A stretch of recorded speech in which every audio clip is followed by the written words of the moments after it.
안녕하십니까, 넘버세븐 이실장입니다. 오늘 리뷰할 글러브는, 한번 설명할 글러브는, 들고 나온 거는 요거 미즈노 프로인데요, 저도 처음 보는 글러브예요.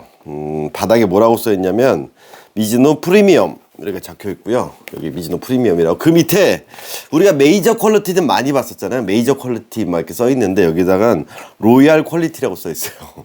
네, 이게 미즈노 프리미엄의 로얄 퀄리티. 네, 오늘은 이 글러브 가지고 이야기를 풀어 나갈까 합니다. 네, 이 글러브 같은 경우에는 정말 고가의 77,000엔, 그러니까 오더보다 비싼 기성품이에요. 그리고 간만에 정말로 제가 이렇게 밸런스가 완벽한, 뭐 가죽 그 퀄리티, 다음에 글러브 자체 패턴, 완성도, 이런 부분들이 이렇게 완벽한 밸런스를 가진 글러브를 정말 오랜만에 만났습니다. 네, 이거 진짜 좋아요. 너무 좋아요. 네, 오늘 영상 제목을 제가 뭐라고 올릴 거냐면, 비싼 글러브가 그렇게 좋나요? 아니면 좋은 글러브가 공이 더 잘 잡힐까요? 뭐 이런 내용들을 좀 할 거예요. 아니면 어려운 글러브와 쉬운 글러브. 아무튼 오늘은 이런 주제로 이야기를 해보려고 합니다. 제가 최근에 좀 동영상을 못 찍었어요. 아니, 안 찍었다보단 못 찍었다가 맞는 것 같아요. 바빠서도 있지만 이야기를 주제로 풀어갈 때 이게 한편으로 끝나지 못하는 내용들이 너무 많은 것 같아요. 그래서 어느 정도 생각을 정리를 했고 이제 또 여러 편을 쭈르륵 찍어 나갈 거예요. 그래서 제 영상들이 보면 몇 편씩 좀 몰려 있는 걸 보실 수 있을 거예요. 같은 주제를 가지고 연결. 자, 이제 이 글러브로 시작을 할 거예요. 이 제품은 구할 수가 없으실 겁니다. 국내에 들어오지도 않았고, 다음에 일본 매장에서도 판매가 안 되는 거예요. 그럼 어디서 파냐? 미즈노 본사에서만 판매한다고 합니다. 이걸 제가 제일 처음 본 거는 슈퍼베이스볼 사장님이 일본 출장하셨을 때 저랑 제가 카톡을 드렸었는데, 출장한지 모르고, 그러다가 전화했다가 해외 로밍 중이길래 카톡을 드렸더니 막 하다가 이 글러브 사진 띡 보내시더니, 야, 정말 좋은 글러브 봤어.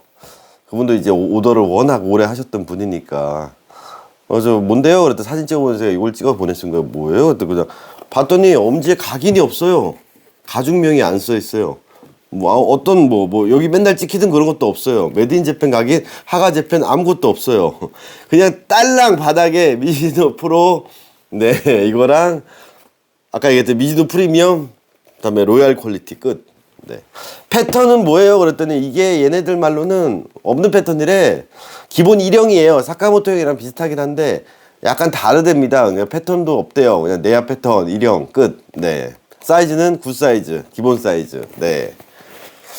근데 여러 번 말하는 사카모토는 아니에요. 여기 보관 가죽이 니은자로 들어가 있지 않고 2형처럼 들어가 있는 걸 봤어. 근데 진짜로 가공하고 났는데 너무 좋아요. 공교롭게 이걸 또 저희 지방에 계신 손님이 슈베 사장님한테 구매하셔가지고 저한테 보내셨는데, 정말로 제가 간만에 무게감이나 가죽, 특히 보시면 광택감이 있을 거예요. 프렉스킵이 아니에요. 네, 되게 광택감 있고 맨질맨질하면서 밀도도 쫀득쫀득하고, 그렇다고 세토킵 쪽은 킵스킨 쪽도 아니고요. 근데 확실한 건 킵은 맞는 것 같아요. 네, 가죽 너무 좋아요. 자, 이 좋은 글러브를 가지고 여담이지만 슈베 사장님이 그러더라고. 야, 투수 글러브 있었으면 좋았을 텐데, 야, 요거랑 요거보다 작은 사이즈 딱 2개만 있더라, 내야만. 네, 다른 라인업이 없대요. 그래가지고 하시는 말씀, 야, 투수 글러브 있으면 샀을 텐데, 막 이러는 거예요. 제가 그랬죠. 아마 안 만들걸요? 네, 이 비싼 글러브가 이제 좋은 가죽 쓰면 왜 비쌀까? 예전에 제가 소가죽 얘기하면서 영상에 올려놨던 거 있으니까 한번 나중에 보세요. 거기다 한 가지 더 나가면, 그 비싼 글러브들은 어린 송아지잖아요. 가죽이 작아요.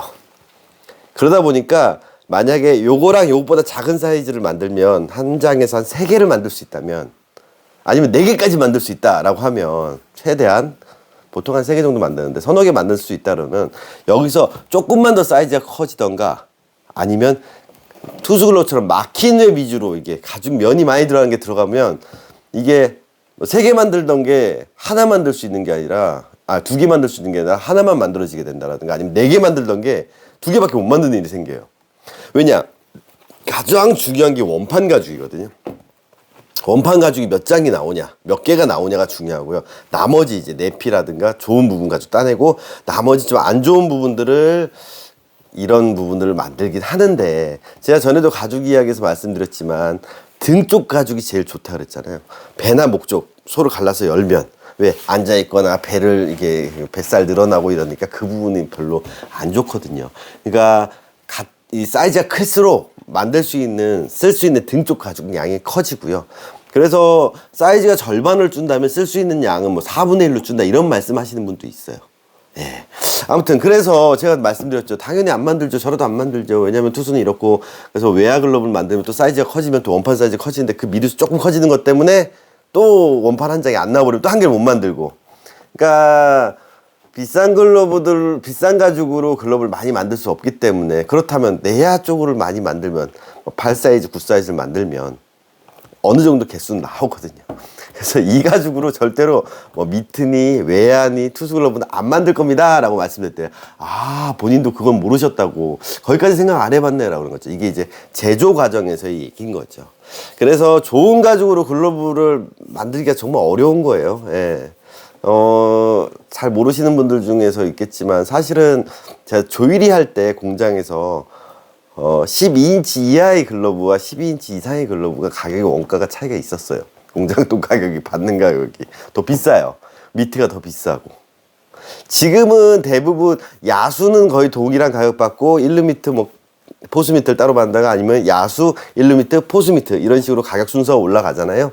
그런 그 하다케야마 그럴 거예요. 1루미트랑 포수미트랑 이제 차이를 두고. 근데 대부분 메이커는 미트류는 그냥 네, 야수보다 비싸게. 사실은 사이즈가 큰 글러브가 원가가 더 비쌉니다. 네. 그거는 이제 들어가는 자재 때문에 그렇다라는 거 여담이었고요. 어쨌든 자, 가장 많이 하시는 질문이에요. 비싼 글러브가 왜 좋을까요? 비싼 글러브 쓰면 공이 더 잘 잡힐까요? 자, 이런 부분의 얘기를 좀 이제 해 나갈 거예요. 이 이야기가 사실은 이따가 설명드릴 좋은 글러브와 안 좋은 글러브, 아니면 쉬운 글러브와 어려운 글러브에 대한 얘기까지 이어질 수 있는 내용이니까 쭉 이어서 봐주시기 바라겠습니다. 자, 비싼 글러브, 좋은 글러브 뭐가 좋다 그랬죠? 네, 가죽이 좋아요. 근데 제가 늘 말씀드리잖아요. 패턴이 중요하다. 그런데 패턴은 같은 이 패턴이라고, 똑같은 패턴이라고 했을 때 얘보다 싼 스티어 계열의, 아니면 뭐 샘플 가죽 막 완전히 글로벌 레이트보다 더 싼 막 중국제 가죽을 썼다라고 했을 때 같은 패턴에, 그렇다면 얘가 그만큼 더 공이 잘 잡힌다는 이유는 뭐냐라는 거죠. 그건 제가 앞에서 인체 신비에서 말씀드렸어요. 뭐 이 영상을, 제 영상을 꾸준히 보시는 분들 아시겠지만 우리가 잡는 건 공이 아니다. 뭐다? 회전이 걸린 물체다. 그중에서 회전이 걸린 가죽공이다. 그래서 좋은 가죽은 뭐가 좋다? 완충 앤 스핀이라는 공이 잡히는 메커니즘에서 찰진 가죽, 쫀득한 가죽, 표면 가죽 때문에 순간적으로 이렇게 회전이 걸린 공이 스핀이 착 하고 멈춘다라는 거죠. 그래서 좋은 가죽이 스핀을 잘 멈춰주기 때문에 좋은 글러브를 쓰면 잘 잡힐 확률이 높아진다라고 제가 말씀드렸어요. 꼭 잘 잡히는 건 아니지만 잘 잡히는 확률이 높아질 수밖에 없죠. 똑같은 테크닉을 구사했을 때, 똑같은 바운드에서 똑같은, 뭐 그런 상황이 뭐 매번 똑같지는 않겠지만 어찌됐든 그렇다고 가정을 했을 때 좋은 가죽일수록 순간적으로 스핀을 잘 멈춰줄 수 있다는 거죠. 이 이야기는 제가 엘리트 선수들한테 글러브를 닦는 거에 대한 이야기를 때 꼭 하는 얘기예요. 이렇게 좋은 77,000원짜리 자주 글러브를 산 엘리트 선수가 안 닦아? 그럼 어떻게 될까요? 글러브가 까지기 시작하겠죠. 왜? 실밥에 달아서 스크래치가 나는 거예요. 그래서 프로야구 선수들 중에서 정말로 상위권에 있는 선수라든가 아니면 아마추어 선수라도 글러브 길을 잘 들어 쓰는 친구들은 포그면 잘 안 까져요. 왜냐? 남들 한 바퀴 반, 두 바퀴 돌 걸 그 친구들 한 4분의 1바퀴, 반 바퀴 만에 탁 멈춰주거든요. 착 하고 멈춰주거든요. 그러니까 그만큼 손상이 안 가요. 그래서 허옇게 세무처럼 돼 있는 사람들, 그런 선수들 오면 저한테 혼나는 거죠. 글러브 안 닦는다고. 근데 본인들이 잘 닦는다고 그게 안 까지냐고요. 왜? 형태를 잘못 만들었는데 어떻게? 이렇게 넓게, 네, 계속 만져서 소프트볼 공이 들어가게 만들면 어떻게 될까요? 공이 안에서 계속 돌죠. 그러다 보면 여기가 하얗게 까진 게 보일 거예요. 다 보이나요? 아이고, 하얗게 안에가 허옇죠. 다 돌아서 멈추지도 못해요. 자, 그래서 길을 똑같이 잘 들였다라는 전제, 그리고 제대로 사용한다는 전제 하에서는 좋은 가죽이 확실히 스핀을 착 멈춰주겠죠. 아, 스핀을 멈춰주는 얘기를 할 때 제가 예전에 했던 얘기 중에 그 얘기 기억나시나요? 돌고 있는 공을 하나, 둘, 셋 오므리면 호로록 빠져나간다. 딱딱한 공을 손으로 딱딱한 면으로 누르면 호로록 빠져나간다 그랬죠. 이 회전하는 굴을 멈추는 원리를 한번 봅시다. 자, 1차원적으로 제가 운동장 항아리가 안 된다는 이유 중에 하나가 뭐냐면, 회전하는 물체를 한 면이 만나면 어떻게 될까요? 멈출 수 있을까요? 못 멈춰요. 절대로. 그럼 회전하는 물체를 두 면이 동시에 만나면 멈출 수 있을까요? 아니요. 돌아 나가요. 빠져나가요. 그래서 완충 한 면이 만나면서 위아래 추가로 두 면이 더, 즉 최소한 세 면은 만나야지 공이 멈출 수 있다라는 거죠. 우리가 외부로 잡지 마세요. 외부로 잡는 게 아닙니다라고 하는 건 캐치볼이잖아요. 공을 잡을 때 우리가 땅볼 빠질 때 외부로도 걸리잖아요. 외부로도 잡는다 그랬죠. 외부로만 잡지 마시라는 거였죠. 그럼 외비 갔을 때, 외부로 갔을 때 외비 한 면이 되겠죠. 그 다음에 밀리면서 좌고 오므리면서 두 면, 세 면. 총 세 면이 만나야지 멈춰지는 거예요. 땅볼을 잡을 때도 마찬가지였죠. 아랫벽, 윗벽. 바닥에 만나면서 좌고 오므리면서 딱. 그러면 멈출 수 있는 거죠. 그래서 이렇게 오므리시는 분들, 두 면만 닿는 분들이 되레 공이 되게 많이 타가 나가시거나, 아니면 아까 글러브처럼 넓게 돼 있어 못 물게 만들어 버리면 덜그럭되는 거죠. 순간적으로 공을 멈춰준다, 스핀을 멈춰준다. 그럼 순간적으로 바닥을 만나면 세 면이 착 하고 만나야 돼요. 윗벽, 아랫벽, 바닥벽, 바닥면까지. 그럴 때 이 좋은 가죽이 기능을 발휘한다라는 거죠. 꼭 좋은 가죽을 쓴다고 공이 꼭 잘 잡힌다는 보장은 없지만, 이런 전제 하에서는 아까 싼 가죽으로 이건 똑같이 만들었다, 그리고 좋은 가죽으로 만들었다고 했을 때는 강한 회전이 걸린 타구, 즉 땅볼이나 바운드볼이나 살아있는 공을 처리할 때는 좋은 가죽이 더 잘 잡힐 수밖에 없다라는 거죠. 그래서 좋은 글러브, 비싼 글러브를 산다. 그 비싸고 좋은 글러브가 정말 좋구나라고 느끼시면 다행인데, 비싼 걸 사놓고 잘못 쓰시는 분들이 있어요. 아까 그 미즈노 프로도 그렇죠. 얼마 전에 여기 초등학교 선수인데, 이것도 다음 영상에 올라올 거예요. 엘리트 선수예요. 구부타 티구를 이렇게 만들어 왔어요. 50만 원 가까이 되는 제품을 계속 누르고 이러고 있는 거예요. 네. 그러면 어떻게 돼요? 얘도 소프트볼이 들어가요. 웹은 벌써 이만큼 늘어났어요. 왜? 이건 되거든요. 그럼 어떤 면이 만날까요? 벌써 위아래 벽이, 여기가 손가락 면이 굴곡져 있으니까 웹 쪽으로 갔을 때 멈춰주지 못하겠죠. 그러니까 꽉 쥐어서 세 면을 강제로 만들어야 돼요. 그러니까 공이 다 일로 가요. 이거 계속 쓰다 보면 어떤 일이 생긴다 그랬죠? 안에 벽이 이렇게 들어가면서 손가락 터널이 찢어지는 일이 생기겠죠. 웹은 벌써 이만큼 늘어났어요. 웹은 갈아야 돼요. 네. 그럼 공 어디로 잡아요? 일로 잡고 있는 거예요. 공 보이시죠? 그럼 궁극적으로 여기 만나면 세버리는 거예요. 안 세게 하려고 계속 오므려. 이렇게 되니까 좁아져. 바닥 좁죠. 그러니까 또 넓혀. 계속 이러고 있는 거예요. 손은 어떻게 돼 있어요? 이렇게 돼 있죠. 그러면 실제로 캐치볼 할 때 어떻게 한 면만 만나요? 네. 이렇게 돼 있으니까 한 면만 만나요. 왜? 손이 이렇게 돼 있으니까 세 면이 만날 수가 없게 되는 거죠. 아무리 좋은 가지고 쓰면 뭐하냐고. 아니면 얼마 전에 지방에서 왔던 친구예요. 이 친구는 엘리트도 아니고, 네, 군대 제대했대요. 네, 대학생인데 이렇게 해서 만들어 온 거죠. 아름답죠? 네, 딱딱. 당시 알티스 아톰즈 최종 모델 예전에 나왔던 그거랑 동일한 디자인으로 만들어서 610 폈던 이렇게 만든 거죠. 즉 각은 만들었는데 이 세 면이 공이 닿지가 않아요. 네, 오므려도 돌아요. 왜? 여기 꺾고 여기 꺾고. 이 잘못된 글러브에 관련된 얘기는 제가 이어서 설명을 다음 영상에 올려드릴 거예요. 새나글로 통해서. 그거는 끝날 때쯤 말씀드릴게요. 그래서 제가 늘 말씀드리는 게, 각이 먼저냐 조작력이 먼저냐 했을 때 각이 먼저다 라고 했을 때, 그 각이라는 건 결국에는 공이 세 면이 만나서 스핀을 멈춰줄 수 있는 각이라는 거죠. 그 각이 잘 나왔고 그 형태가 잘 나왔다면 그때는 좋은 가죽이 훨씬 더 공이 더 잘 잡힌다라는 거죠. 아니, 잘 잡힐 확률이 높아진다. 근데 실제로도 잘 잡혀요. 근데 그거는 본인들 느끼세요. 네, 정확하게 포그맨 쪽으로 잡았을 때 약간 미끄러지는 느낌 아니면 착 붙는 느낌. 그런 부분에서는 이제 본인들도 느낄 수가 있어요. 어느 정도 경력이 쌓이신 분들은. 하지만 아예 글러브 접근 자체를 이런 식으로 하시는 분들이랑 아니면 아까 우리 친구처럼 제일 많이 보는 거 이거. 예. 이렇게 해가지고 이렇게 하는 친구들 같은 경우에는 가죽이니 뭐니 아무 상관이 없는 거예요. 네. 제가 어찌 보면 이런 이야기들과 이런 잘못된 오류들과 싸우고 있는 걸 수도 있죠. 그래서 이 글러브는 가공이 끝난 거예요. 예. 너무 좋아요. 이거 가공 끝났는데 이렇게 나와요. 예. 안 죽어요, 또 역시나. 근데 일반 미즈노 프로 기성품보다 확실히 좋아요. 예. 하가제 펜 찍혀 있는 웬만한 프레스킨 모델보다도 얘가 훨씬 더 뭐랄까 여태까지 미즈노의 그 가죽 느낌은 아닌 것 같아요. 확실히 내 느낌 자체가 여기도 잘 잡히고요. 예. 코어도 잘 물리고. 예. 이거는 정말 탐나요. 근데 저도 마찬가지. 이걸 딱 끼고 느끼는 생각이 뭘까요? 좀만 더 컸으면 좋겠다라는 생각.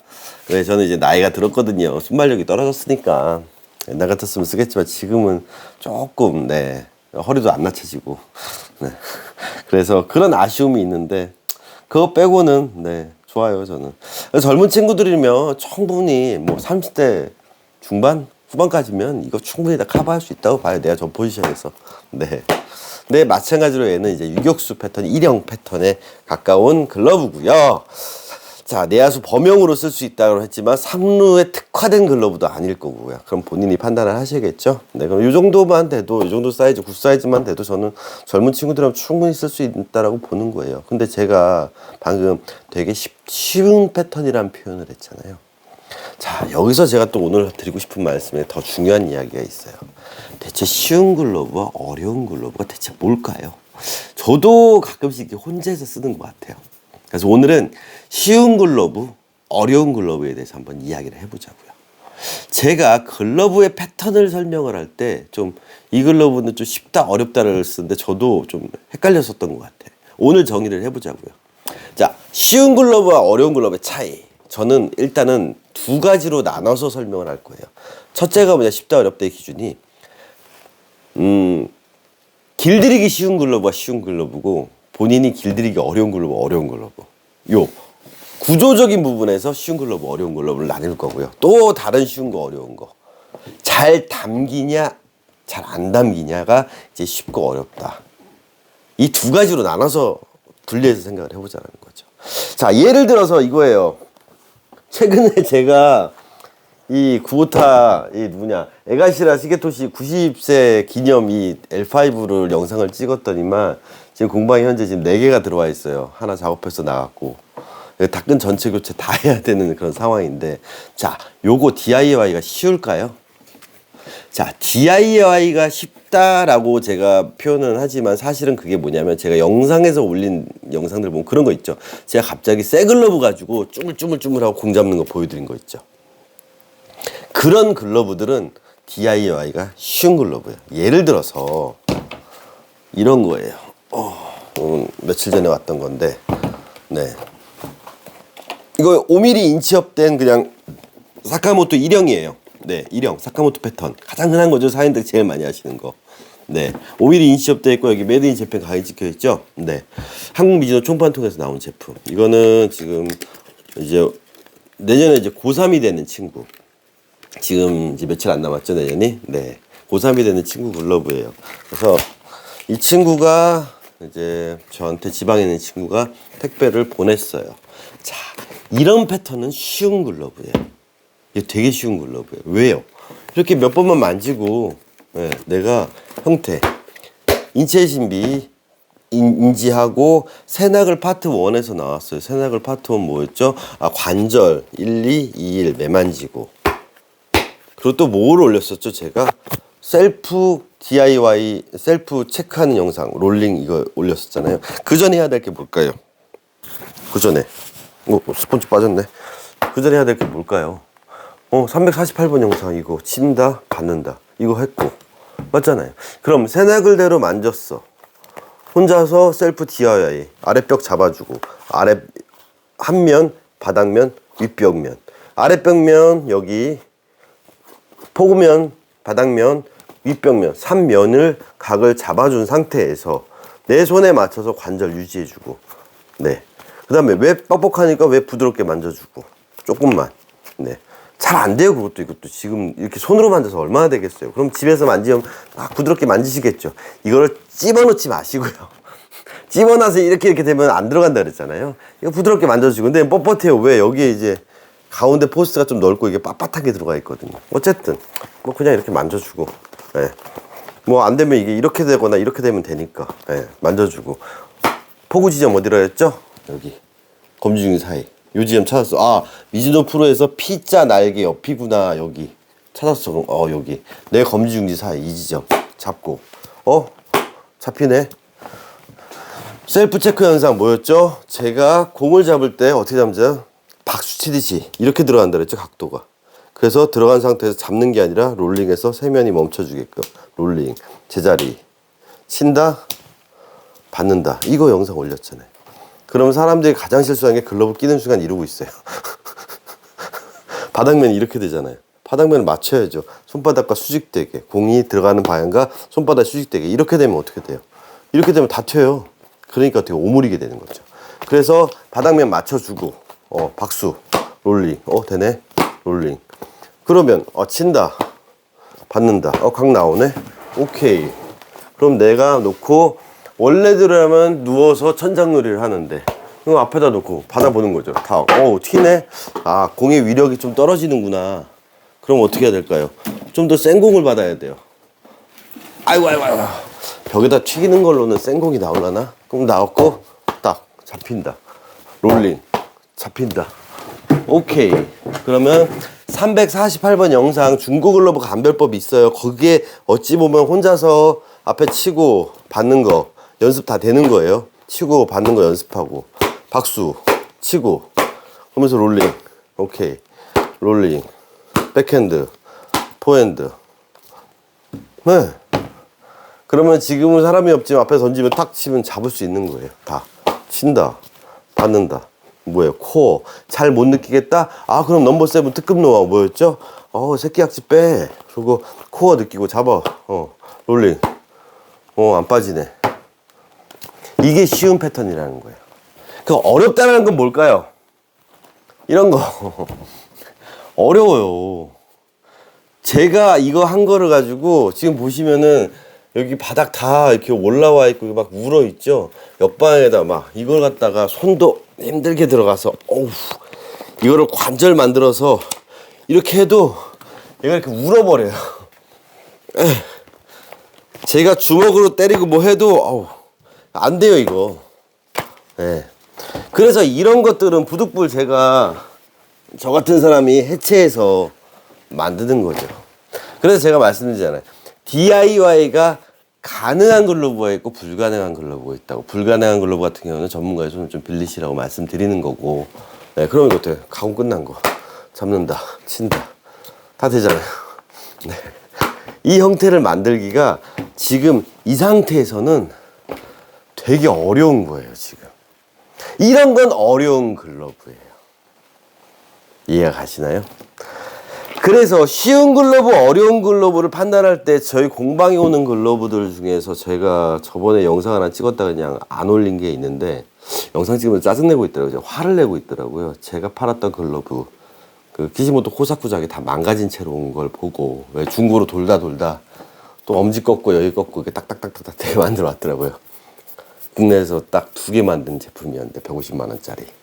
그래서 그 영상을 막 찍다가 제가 어느 순간 짜증내고 화를 내고 있더라고요. 그래서 못 올렸는데 참 올릴 수가 없대요. 다 찍고 나니까 너무 창피해가지고. 근데 너무 이게 감정이입이 심해서 어쨌든 그런 게 속상하기 때문에 제가 이제 그 영상을 찍다가 저기 가공 들어온 글러브 한 박스를 다 들고 와서 다 꺼냈어요. 제가 막. 그래서 이 글러브 DIY 가능, DIY 가능, 불가. 제가 분류하는 것도 찍어놨었거든요. 근데 제가 봤을 때 보면 공방에 오는 글러브들 중에서 7, 80%는 DIY 가능하십니다. 그건 쉬운 글러브라는 거예요. 아까 얘기했죠. 잘 담기냐 안 담기냐 이거 말고 글러브 패턴 자체가 DIY가 가능한 글러브 최소 70%는 된다고 봐요. 근데 문제는 뭘까요? DIY 가능하다고 제가 분명히 말씀드렸어요. 네. 전제는 뭐였냐고요. 올바른 관절을 이해하시고 올바르게 캐치볼 잘 하시고 이게 아니라 예, 기본기에 맞춰서 제대로 사용을 하시고 플러스 뭐였죠? 시간 최소 3개월에서 6개월 정도 꾸준히 일주일에 한 번 이상 쓰시면서 그 다음에 이제 길을 들게끔 이제 시간 투자를 하셔야 되는데 우리는 엘리트들이 아니니까요. 엘리트들 같은 경우는 DIY 한 다음에 1, 2주 안에 시합 때 쓸 수 있어야 돼요, 사실은. 아니, 시합까지는 아니라면 거의 뭐랄까 실전 통고 가능해야 돼요, 사실은. 매일 운동하는 친구라면. 근데 사회인들은 그렇지 않잖아요. 1, 2주? 2주는 무리다. 프로애들이 길들여졌을 때 한 2주 정도 걸리니까 실전에 투입하는 게. 아무튼 아마추어 선수들 같은 경우도 한 2, 3주면 충분히 실전에 투입할 수 있어요. 쉬운 글러브, 아까 저런 사카모토 같은 경우에는. 근데 저 같은 사람한테 맡길까요? 1번, 망가뜨릴 리스크가 있으니까. 2번, 그 시간을 단축하기 위해서. 그 시간을 단축하기 위해서. 네. 본인들이 형태를 잡다 보면 이제 아무래도 휴식하는 시간이 많아요. 글러브가 쉬는 시간이 많다고요. 매일 꾸준히 좀 써주셔야 되는데 매일 꾸준히 매만지는 거 말고 공을 받아가면서 네 실제로 길을 들인다니까 집에서 많이 매만지시는 분들이 있거든요. 그냥 막 각을 위한 각을 많이 그렇게 해야 되는 길은 살아있는 길이 아닌 경우가 되게 많아요. 최소한 천정놀이라도 하면서 실제로 날라오는 볼을 받아가면서 아 튀는구나 이걸 느끼면서 매만지거나 전혀 다른 얘기거든요. 그래서 그 시간도 단축시키기 위해서 저를 이용하거나 아니면 아까처럼 DIY가 불가능한 글러브, 어려운 글러브에서 저한테 이용하는 경우가 있는데 쉬운 글러브들은 그래서 저는 감히 말씀드리는 게 저희 공방에 오는 글러브 중에 70% 이상은 본인들이 DIY 다 가능하십니다. 제 손님들이고 저한테 상담 받으셨던 분들이라면 아니면 이 영상 보고 따라 하시는 분들도 성공할 확률이 있긴 한데 단 문제는 뭐냐면 그렇게 길이 잘 들어진 글러브를 껴봤냐라는 경험치도 또 중요한 것 같아요.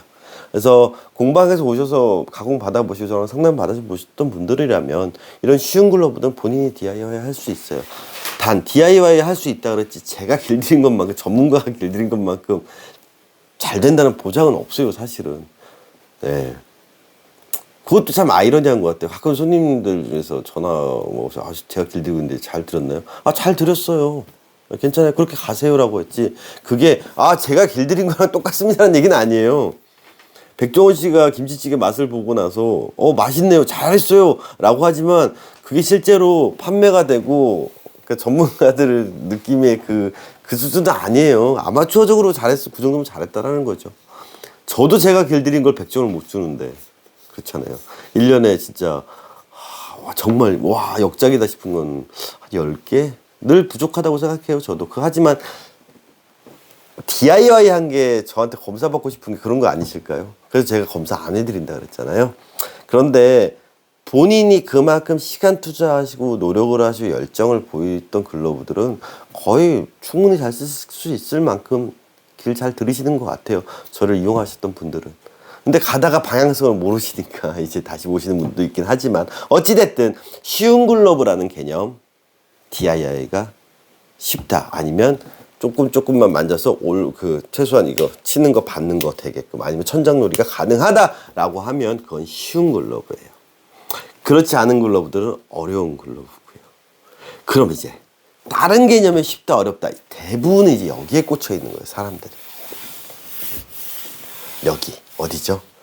잘 담기냐 잘 안 담기냐 얘기인 거예요. 자, 이 글러브는 너무 쓰기 쉬웠어요. 이 글러브는 되게 어려웠어요. 쉽다 어렵다 많이들 표현하세요. 쉬운 게 뭘까 어려운 게 뭘까라는 거죠. 즉 제가 봤을 때는 대부분 사람들이 쉽다고 생각하는 게 뭐냐면 잘 박히거나 잘 담기면 쉽다고 생각하는 것 같아요. 그래서 그렇게 만들려고 많이 노력을 하시는 것 같아요. 근데 그거를 다시 한번 돌려 생각해 보면 11인치 글러브가 어려워요, 12인치 글러브가 어려워요, 13인치 글러브가 어려워요, 11인치가 어려워요. 사이즈가 큰, 그럼 내야 글러브 쓰기 어려워요, 외야 글러브 쓰기 어려워요, 외야 글러브가 쉬운데요. 다 이런 식으로 생각을 하는 거죠. 극단적인 표현이에요. 당연히 이런 큰 글러브는 쉬워요. 왜? 그냥 놓고 이렇게 하면 오므려서 담기니까 쉽네. 어찌됐든 잘 잡히니까. 아니면 옛날에 제 인생 최고의 글러브 이런 12인치 글러브 이렇게 놓고 아우 쉽네 이렇게 하고 있는 거예요. 그러면 이런 글러브는 어려운 거예요. 서건창 글러브 다 와서 껴보셨잖아요. 저 손님들. 예. 거의 11.25예요. 작아요. 얕아. 이런 건 어려운 거예요. 쉬운데. 근데 그 사람들이 어려운 건 뭘까요? 오므렸을 때 이게 이렇게 안 담기거나 이렇게 담고 싶은 상황에서 안 담길 때. 그래서 제가 새낙을 파트 12에서 미야모토 신야의 캐치볼 영상, 그 영상을 올린 거예요.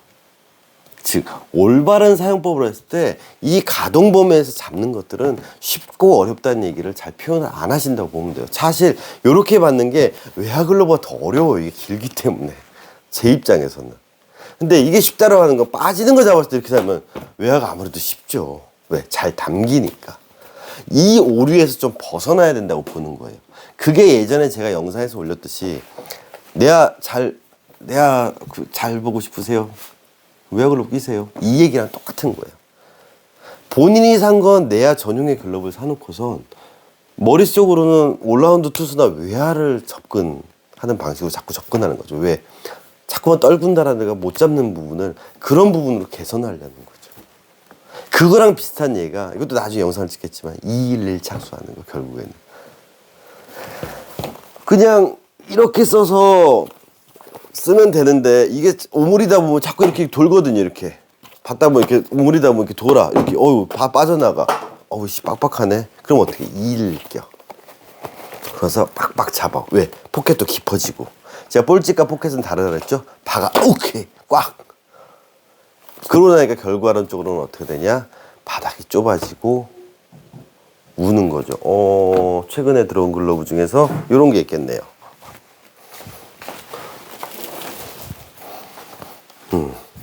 이형 글러브예요. 이거는 연식 글러브였는데, 이것도 사이즈가 꽤 큰 거였어요. 이렇게 211개씩 이렇게 잡은 거죠. 네, 이렇게. 네, 이거는 나중에 211편 찍을 때 제 영상 올릴 거예요. 이렇게 만들어진 거예요. 그럼 바닥이 어떻게 돼요? 좁아지죠. 근데 이게 빠지는 거 잡으면 이렇게 잘 잡히거든. 잘 잡히거든. 이게 내야 글러브예요. 그냥 캐스네츠 아니에요. 그러면 어떻게 돼요? 들어가는 공을 담는 거죠. 그래서 이렇게 되면 역시 글러브 잘 움직이는구나. 그러니까 이 오류에서 좀 벗어났으면 좋겠어요. 그래서 쉬운 글러브, 어려운 글러브를 얘기를 할 때 저는 담기는 부분에서 잘 안 담기는 부분, 즉 제가 내야 숏바운드 10개 바운드를 설명할 때 잡는 바운드와 담는 바운드에 대해서 말씀드렸잖아요. 그런 잡는 포지션에서 담는 행동을 하기 때문에 공을 놓친 경우가 되게 많거든요. 즉 바운드를 쳤을 때 친다 그러면 제자리에 타닥 이렇게 롤링을 하면서 다닥 해서 다닥 들어오는 슛바운드가 다닥 하고 들어가야 되는 상황에서 오므리고 담고 있으니까 새 나가는, 아니면 롤링을 해서 이렇게 딱 잡아야 될 부분을 담아서 빼거든요. 그러니까 놓쳐. 그래서 어렵다라고 하시는 건 그 부분은 좀 뭐랄까 좀 더 올바른 야구 기술을 통해서 아니면 제대로 된 핸들링을 통해서 극복하시는 게 전 맞다고 봐요. 구조적으로 이제 그렇다면 제가 담기는 글러브 아니면 물리는 글러브라도 표현을 했잖아요. 결국에 낑가져서 물리는 글러브가 좀 어렵고요. 좀 깊은 글러브, 좀 엄지가 좀 내려와 있고 좀 포켓이 깊은 글러브가 쉬운 느낌을 갖는 거죠. 그건 뭐 당연하잖아요. 즉 그게 바로 패턴이고 형태고 가다라고 소위 말하는 거죠. 그래서 그런 부분에서 제가 어렵다 쉽다라는 얘기를 하는데, 그러면 이런 L5랑 이런 도리탄이 어느 게 쉽냐고요. 얘가 쉬워요. 왜? 태생적으로 얘는 이 두 개가 공이 잡혔을 때도 이만큼이 즉 3면이 잘 만나는 많이 오므려지는 글러브라면, 이 도리탄이 같은 경우는 어때요? 낑가지는 글러브잖아요. 잡은 게 이게 다예요. 그러면 정확히 잡아도 여기 딱 낑가면 이게 다예요. 딱 낑가지는 거예요. 근데 사람들이 이게 이렇게 오므리고 있으면 안 오르져요. 그럼 이제 선택하는 방법이 뭘까요? 눌러 계속. 지금 뭐예요? 외야 글러브처럼 잡고 싶은 거예요. 그리고 얘가 보면 고가 낮죠. 그리고 검지 옆에서 보시면 포켓의 깊이도 되게 얕아요.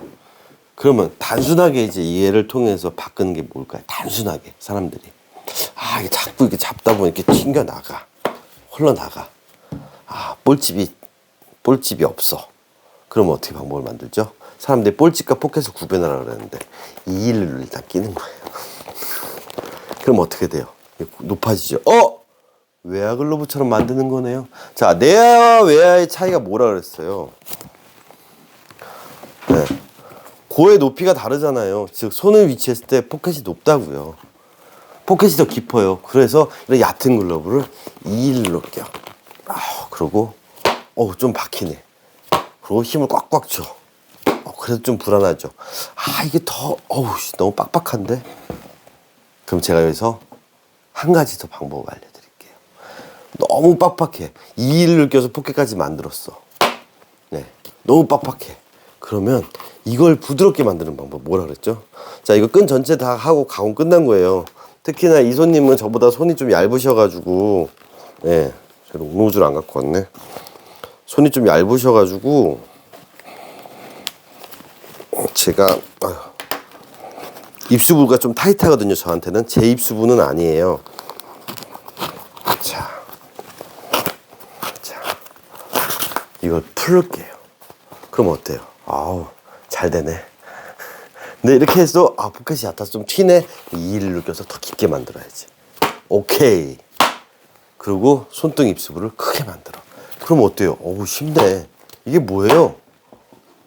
이게 이제 안 빠지네요. 실장님 길 잘 들었어요. 아니에요. 이거 지금 정확히 외야 글러브 만든 거예요. 정확하게 여기서 손 위치보다 글러브를 높게 만들어 놓고 내려서 오므리는 외야 글러브 만든 거예요. 그럴 거면 이거 왜 사냐고요. 제 말은 이거 왜 샀어요. 이거 이렇게 쓸 거면, 이렇게 만들어서 가공할 거면. 그런 접근 방식들이 바로 이런 방식들이라는 거예요. 꺾고 걸고 탁탁탁탁탁.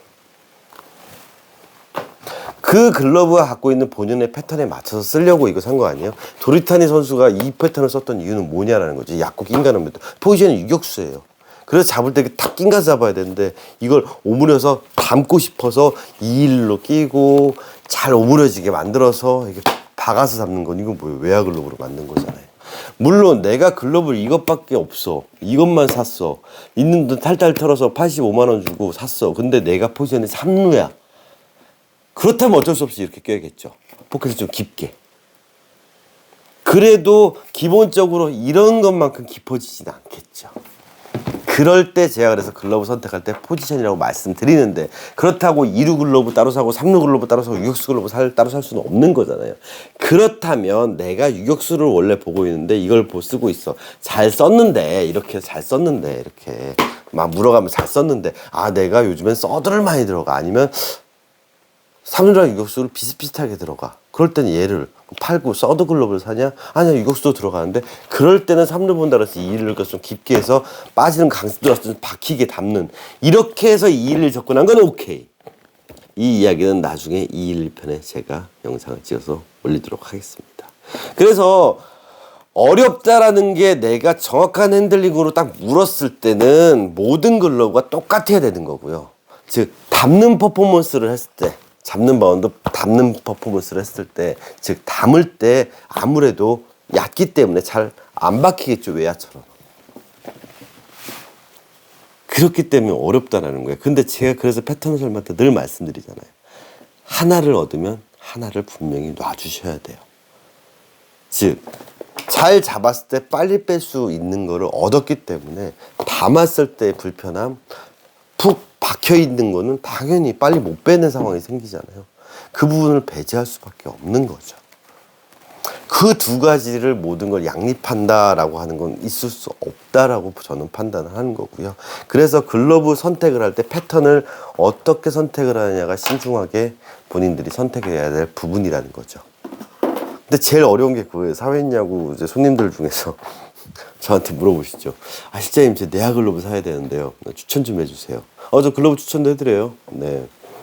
근데 저를 이용 안 해보신 분들은 말고 이용해보신 분들에 한해서 이용 안 해보신 분들 같은 경우는 구매를 전제로 해서 제가 상담을 해드리기 때문에 자 그러면 이제 포지션 어디 보세요? 라고 하면 대부분 요즘에는 2루랑 3루를 주로 봐요. 근데 사실 사회인 야구에서 2루수 전용 일본의 글러브 중에서 요즘에 그래 제트도 보면 2루 유격수용으로 나오고 아니면 내야수용으로 나오는 경우가 많아요. 일본도 학생선 야구다 보니까 포지션들이 왔다리 갔다리 하는 경우가 있으니까 내야에서 엘리트 선수들도 그렇다면 사회인분들한테 추천하는 방법은 뭘까요? 실력에 따라서 주로 2루만 보는데 근데 내야를 본 지 얼마 안 돼. 그렇다면 일단은 잘 담겨야 되잖아요. 그러면 유격수나 아니면 3루수 쪽 글러브 3루수 글러브에 조금 더 벌어질 수 있는 글러브를 추천해 준다라든가 아니면 내야 범용을 쓰는 좀 깊은 글러브를 추천하는 거죠. 왜? 처음부터 너무 깊고 큰 글러브 3루용을 준다라는 거는 솔직히 조금 리스크가 있기는 해요. 왜냐면 그 사람 야구가 안 늘 수가 있거든요. 당장은 잘 담기고 해서 에라가 좀 적어질 수도 있지만 핸들링이 나빠질 수가 있거든요. 어린 친구들 같은 경우는 되려 제가 조금 더 컴팩트하고 아니면 좀 더 포켓이 얕은 잘 물리는 쪽, 뭐 외배가 더 잘 낑기는 그런 스타일을 권해주고요.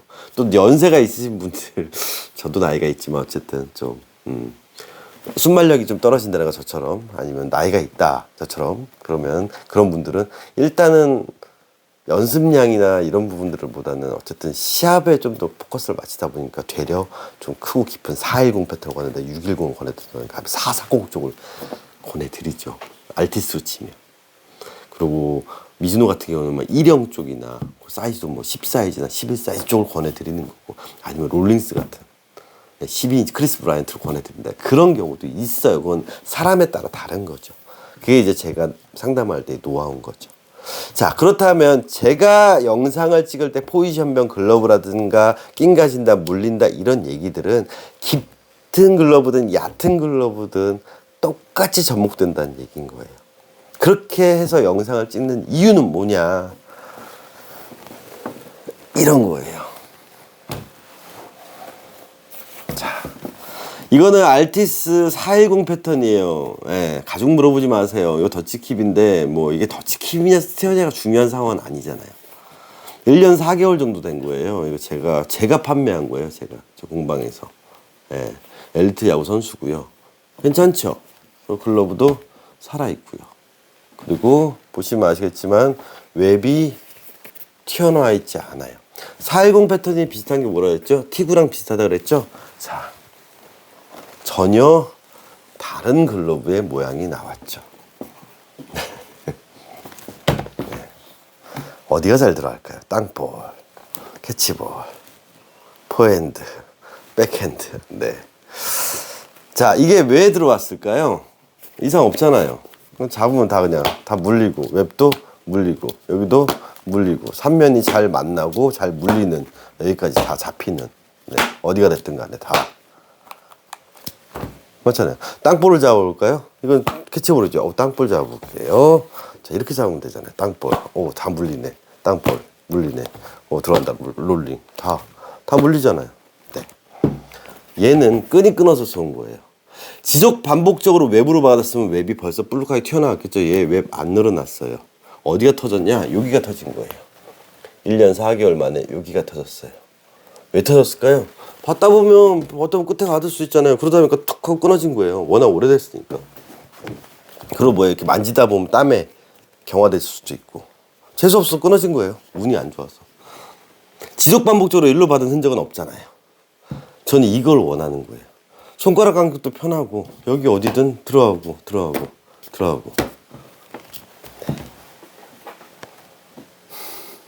이런 뭐랄까 3차원 입체의 이런 롤모델을 머릿속에서 그리고 있다라면 저는 손님들이 이 개념을 좀 이해했으면 좋겠다는 거예요. 이 외형을 만들어가는 목적이 뭐냐라는 거죠. 결국 내 손을 편안하게 해서 3면이 잘 물리게 만드는 과정들.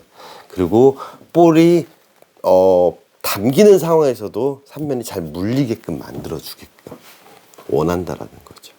당연히 이 글러브랑 아까 도리탄이었지. 이 글러브랑 보면 고 높이도 다르고 포켓 깊이도 달라요. 손을 넣었을 때 이 바닥의 넓이도 얘는 넓잖아요. 얘는 조금 더 좁아요. 마타가 있음에도 불구하고. 팜 사이즈 폭은 얘가 더 넓어요. 손을 꼈을 때 포켓의 깊이도 얘가 더 넓다고요. 왜? 사이즈도 얘가 커요. 그럼 이건 쉬운 글러브가 어려운 글러브냐라고 표현을 한다면 얘가 어려운 이유가 즉 포켓이 깊지 않아서 팜 사이즈 폭이 좁아서 어려운 거. 근데 그 어렵다라는 게 이 핸들링 롤링을 했을 때 물어줄 때 이 부분에서 어려움이 아니라 닿는 부분에 있었어. 급하게 팡 튀어올랐을 때 그럴 때 어려움이라는 거죠. 얘는 그렇게 해서 담아도 이렇게 담아도 오므려서 담아도 박혀 있거든요. 대신에 어떻게 해요? 잘 못 느끼겠죠. 어려운 글러브, 쉬운 글러브를 조금만 더 그런 부분에서 생각해서 분리해서 생각하신다면 기본적으로 내가 캐치볼을 하는 이 가동 범위나 핸들링이 들어가서 무는 상황에서는 별다른 어렵다라고 느끼시면 안 된다라는 거예요. 그리고 그게 어렵지 않으셔야 나중에 담는 거에서 부족함을 내가 뭐 이렇게 칸수를 더 낮춘다라든가 새끼를 누르는 거 있잖아요. 왜 일본 선수 허벅지에 누르나 아니면 내 글러브에 칸수는 영상에서 나왔죠. 이렇게 내려서 담는 그 부분을 극복하게끔 이렇게 해서 이렇게 만드는 거에 대한 이해도 될 수 있는 거고. 이해가 가시나요? 아무리 얘를 튜닝을 한다 그래서 얘처럼 되지는 않아요. 왜? 태생이 다르니까. 그래서 내 글러브에 대한 패턴의 이해도가 중요하다라는 거죠. 중요하다라는 거죠. 다시 마지막으로 정리해 드릴게요. 결국엔 글러브가 쉽다 어렵다는 두 가지로 나뉜다. 첫째가 뭐다? 내가 그냥 셀프 DIY 하기 편하게 아니면 구조적으로 편하게 내가 잘 새거맨데도 관절을 맞췄을 때 잘 잡히는 형태의 글러브는 쉬운 글러브.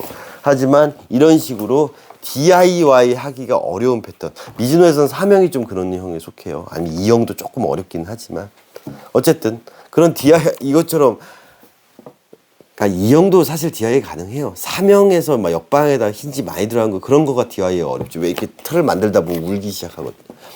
이런 경우는 어려운 거, 쉬운 글러브. 이렇게 구분하는 거 하나. 또 하나가 뭐였죠? 잘 담기는 글러브 쉽다. 잘 안 담기면 어렵다. 이 부분. 이렇게 구분해서 좀 생각을 하자고요. 그래서 잘 안 담겨서 공이 자꾸 떨궈서 어렵다라는 게 과연 내가 이 잡는 바운드, 즉 낑가서 물어주는 핸들링이 필요한, 롤링이 필요한 이 바운드를 담으려는 동작을 해서 빠져나가서 놓치는 건지 아니면 그거를 극복하기 위해서 내가 자꾸만 힘을 더 주고 더 조작력을 주고 있는 건 아닌지를 좀 생각을 해보시라는 거죠.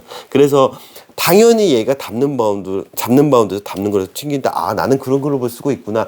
좀 더 핸들링을 더 했어야지 라고 접근을 하시는 게 맞다라는 거고요. 그게 어렵다 그러면 좀 더 쉬운 글러브가 뭐였죠? 조금 더 잘 담기는 패턴으로 바꿔나가시는 것도 방법 중에 하나예요. 그거는 글러브를 바꾸는 거. 근데 글러브를 바꾸기보다 이 글러브로 극복을 해 나가시려면 사실은 올바른 형태를 잡았다면 좀 더 핸들링, 본인이 평소에 손모양, 천정놀이라든지 치는 거, 받는 거 이런 부분들을 연습을 더 많이 하셔야 된다는 거죠. 그런데 사실은 핸들링 롤링보다 더 전제가 되는 게 세나글 파트 12에서 파트 13에서 제가 올렸던 내용 미야모토 신야 선수의 캐치볼 노하우 설명 거기에 사실은 답은 있어요. 우리가 오므리고 잡고 있으면 덜 그릇된다 그랬죠. 그럼 어떻게 잡아야 돼? 이렇게 잡아야 되는데 대부분 다 오므리고 있다는 거죠. 그 부분에서 답이 있다라는 거예요. 즉 잡는 바운드, 잡는 거를 해야 되는 상황에서 담는 동작을 하고 있으니까 새는 거예요. 네, 분명히 제가 답을 드렸어요. 그래서 세나글 파트 12 영상을 꼭 보세요.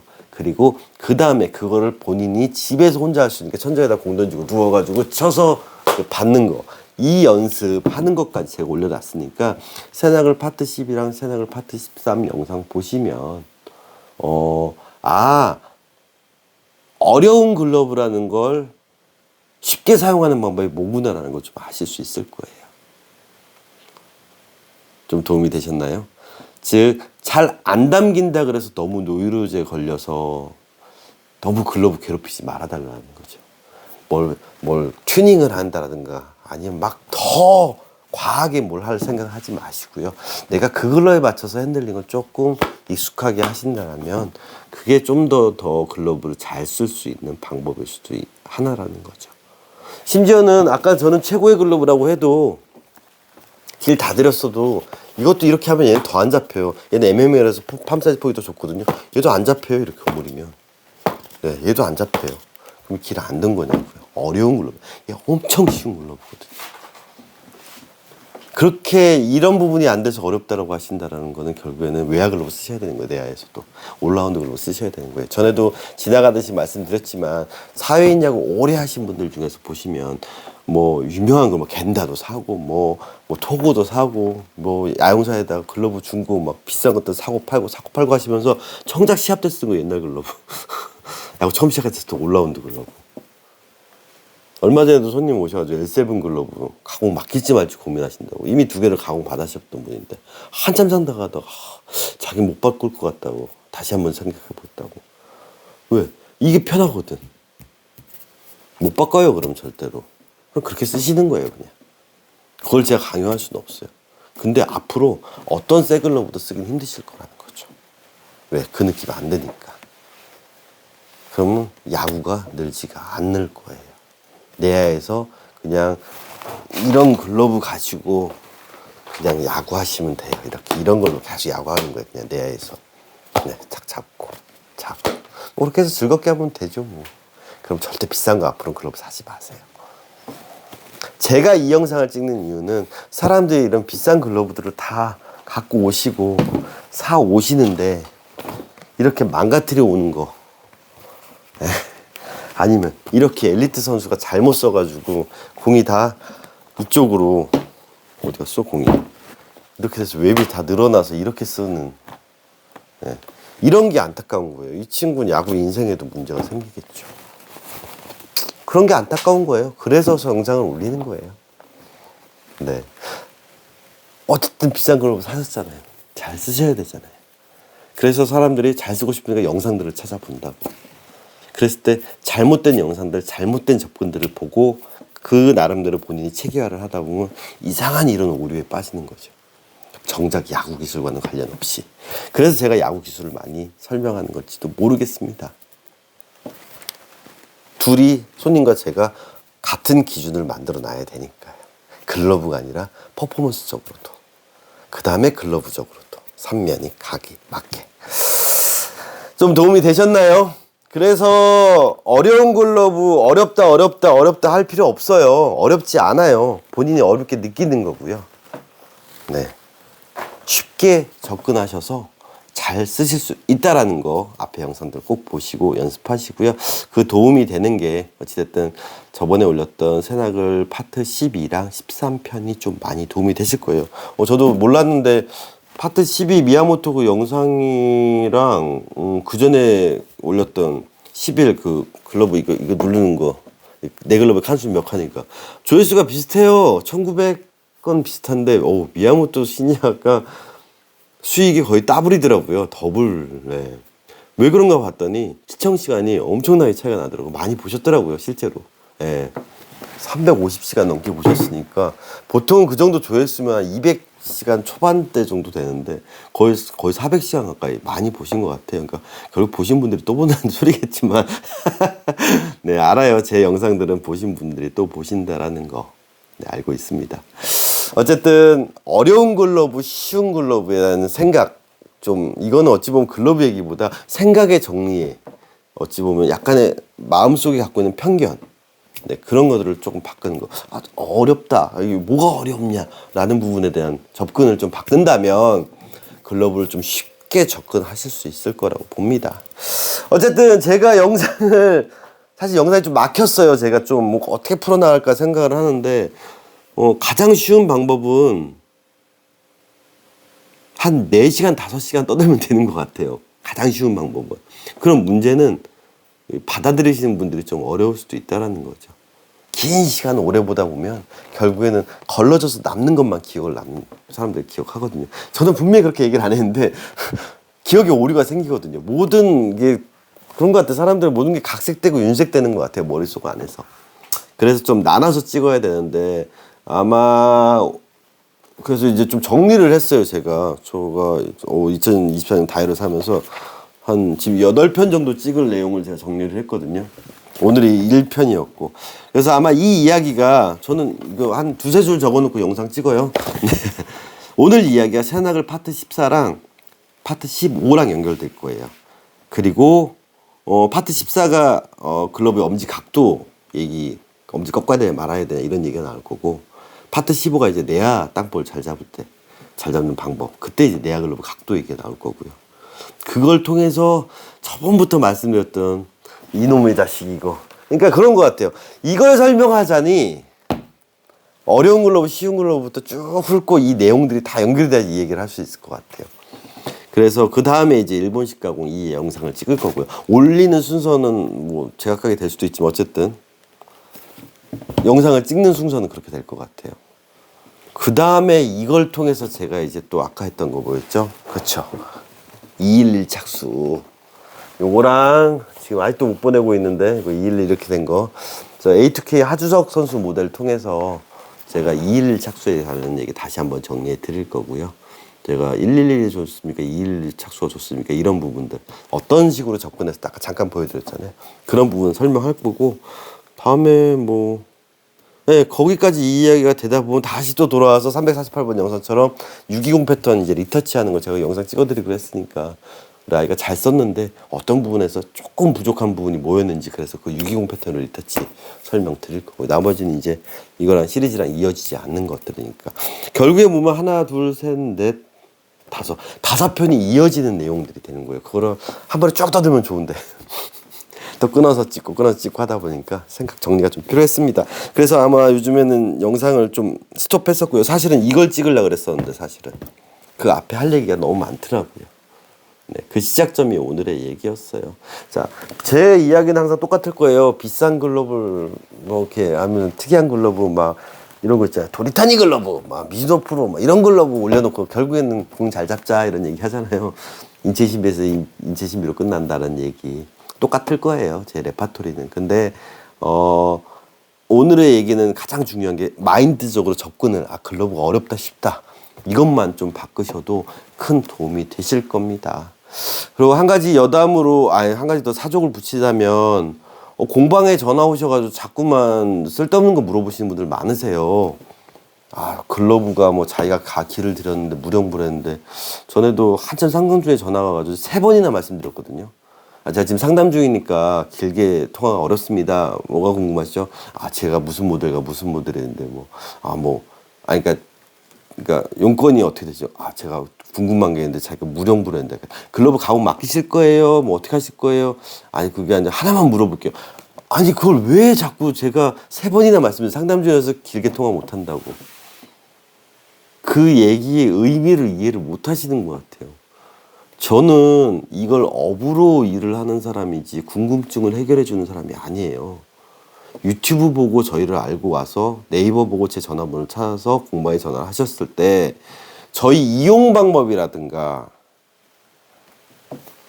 아니면 이용하기 전에 글러브를 뭐 상태가 이렇습니다. 그럼 전 딱 들으면서 카페에다 사진 올려놓고 어떤 상태인지 보여주 가공 가능 불가 여부 하지만 실제로 봐야 알 수 있습니다. 그래서 제가 전화상으로 처음에 전화 받았을 때 거의 상담하는 내용 그거예요. 예약 접수 방법 안내, 이용 절차, 비용 안내 그 정도예요. 전화해서 본인들이 뭐 이걸 하는데 이거 뭐 영상을 봤는데 이거 좀 궁금한 거 있으면요 물어보지 마세요. 영상 보고 찾아서 공부하시던가 아니면 카페 가입하셔가지고 정상적으로 카페에다 질문을 남기시는데 그 질문이 공부 하나도 안 하고 남긴 질문이면 답변을 안 해드립니다. 그리고 어이없는 질문도 그냥 답변 잘 안 하거나 아니면 그냥 유튜브 영상 뭐 보세요 라고 제가 설명드리거든요. 그럼 카페 왜 운영하냐고요? 저 이용하신 분들 저한테 가공을 받으셨던 분 제가 끝까지 책임진다 그랬잖아요. 네. 공부를 하신 분들 저는 자본주의의 노예일 수밖에 없어요. 제가 이거 업으로 하는 사람인데 쉽게 설명하면 그래요. 이연복 셰프 방송 나와가지고 아니면 유튜브 찍었어요. 막 만들었어. 그래가지고 이연복 셰프 중국 중식당 있잖아요. 여기 연남동에. 거기다 전화해가지고 셰프 좀 바꿔주세요 한 다음에 제가 탕수육을 만들었는데요.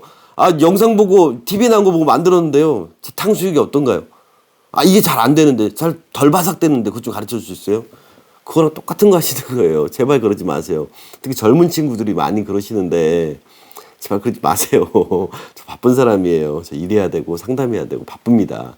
그러니까 제발 물어볼 거 있으면 전화하지 마시고 카페에다 글 남기시던가 카페 회원 가입부터 하세요. 그리고 글 남기시면 제가 시간 돼서 괜찮은 질문이다 필요하다 그러면 이제 전화 드릴 거예요. 아니면 이용 방법 안내 같은 거 공지사항 다 나왔어요. 공지 보시고요. 전 그걸로 전화하신다고 제가 뭐라 하지는 않아요. 근데 본인이 DIY하고 영상보다 궁금한 점 있다고 전화하지 마세요. 저랑 아무런 연결고리 없는 상태에서 무슨 얘기를 하겠냐고요. 그렇죠. 그래서 제가 제 사람이신 분들이랑은 1시간 반 막 2시간씩 통화해요. 저희 손님들이랑도. 필요하면 왜 가공 받아 보셨고 서로가 공감대가 형성이 돼 있고 그리고 어느 정도 지식이 쌓여 있으면 얘기가 너무 재밌거든요. 저 사람 좋아합니다. 그래서 또 뭐 그러신 분들 있죠. 뭐 이 세상 싸가지 없다. 맞아요. 저 싸가지 없어요. 어떤 식으로 접근하느냐. 내가 글러브 좀 만져봤는데요. 전 이렇게 생각하는데 그렇게 접근하는데 제가 좋은 얘기가 나올까요? 굳이. 근데 그것도 무료로 저한테 와요. 비용을 지불할 의사도 없이 맡길 생각도 없이 뭐 그래 봐서 뭐 한번 마음에 들면 맡겨볼까 생각하는데 네가 얼마나 잘하나 이 생각은 어떠냐 내가 한 것 좀 검사 좀 받아볼래. 글쎄요. 선택과 집중해서 저는 그런 돈 안 되는 일을 안 합니다. 네, 기회비용을 제가 본인들한테 쓰고 싶지는 않아요. 그렇다면 저는 정확하게 차단을 하기 때문에 그래서 제가 좀 싸가지 없다는 소리도 많이 듣습니다. 근데 안 그러신 분들은 왜 저를 그렇게 좋아하실까요? 다 이유가 있겠죠? 저 손님들 좋아합니다. 야구 얘기하는 거 좋아하고 같은 취미를 갖고 공유한다는 게 얼마나 즐거운 일인데요. 그렇잖아요. 리터치 받으러 오신 분들 어떤 분들은 1시간 이상 제가 갖고 무료로 상담해드린 분도 있고 어떤 분들은 비용 철저히 받아가면서 상담해드린 분도 있고 다 다른 거겠죠. 결국에 저한테 수익을 남겨주신 분들이라면 그만큼 제가 피드백을 드리는 거고. 네. 냉정하게 말하면 전 그러고 말하고 싶어요. 돈 지불 안 하고 공짜로 그렇게 알려고 접근하시는 게 보이는 친구들도 있어요. 그리고 이 가공비가 아깝다고 생각하시면 절대 오지 마세요. 네. 이 가공비가 아깝다고 생각할 수도 있겠지만 사실은 제 시간 비용, 제 노하우 비용을 본인들이 지불하는 거예요. 가공비가 아니라. 세상에는 다 그렇습니다. 네. 어린 친구들이 좀 요즘에 유튜브 때문에 그런 걸 또 많이 겪어 좀 스트레스를 받고 있는데 세상 살다 보면 다 아시겠죠. 지금 이걸 보시는 나이대가 있으신 분들은 아시겠지만 네. 제 노하우와 시간 비용을 저한테 지불하는 거지 이 글러브 맡기는 돈 얼마를 지불하는 게 아니라고요. 그래서 저는 시간이 돈인 사람이라는 거 잊지 말아 주시고요. 네. 그래서 카페 꼭 활용해서 저는 그걸로 소통한다고 말씀드렸고 전화하셔가지고 궁금한 거 물어보지 마세요. 영상 보고 모르는 것이 영상 보고 공부하세요. 안 된다고요? 당연하죠. 교육방송 봤으면 왜 수능 만점 못 맞아요? 똑같은 거 아닐까요? 사람마다 습득하는 능력의 차이는 있을 겁니다. 그래서 선생님이 필요한 거고요. 그래서 선생님한테 비용 내고 받습니다. 그러면 유명 일타 강사들한테 왜 비싼 돈을 낼까요? 그 사람의 기회비용을 내는 거예요. 노하우 비용을 내는 거고요. 똑같습니다. 세상에 원리가. 네. 아무튼 그래서 잔소리 한 번 더 했습니다. 그래서 공방으로 전화하셔가지고 대뜸 전화해가지고 이상한 질문 하지 말아 주시고요. 하지만 저희 회원분들, 저 이용하셨던 분들 영상보다 궁금하신 점이 있으시면 카페에다 글 남겨주시면 제가 지각은 있어도 결근은 없습니다. 어떻게든 답변 남겨드리는 거 아시죠? 그리고 거의 대부분 답변 없으면 제가 전화통화 드린다라는 거. 왜? 손 쓰면서 전화통화하긴 편하거든요. 카톡 이런 거 너무 힘들어요. 저 손 써야 되니까. 제가 다 해드리는 거 아시죠? 네. 최근에도 여러분들과 제가 장시간 통화했는데, 네. 그분들은 아실 겁니다. 아무튼, 그래서 앞으로 시작되는 영상들 꼭 기대하고 봐주시기 바라겠습니다. 계속 사이클을 그려 나가는데 그 사이클들이 점점 커지고 있다라는 거. 사이클들이 느끼셨나요? 네, 그 사이클들이 엄청나게 커지고 있으니까 커진 사이클에서 한 파트를 보기에는 이해가 어려우실 거예요. 그럴수록 더 앞에 영상들 보셔서 작은 사이클을 본인들이 만들어 놓으신 다음에 거기서 살을 붙여가면서 계속 키워나가시면 더 즐겁고 재밌는 야구 하실 수 있을 겁니다. 목적은 하나나 야구 재밌게 하자. 아시겠죠? 자, 다음 영상 기대해 주시고요. 네, 앞으로는 영상을 조금 더 많이 찍어서 올리도록 노력하겠습니다. 아무튼 새해 복 많이 받으시고요. 올해 마지막 영상이 될 것 같네요. 네, 내년에도 잘 부탁드리고 내년에도 새해 복 많이 받으시기 바랍니다. 감사합니다.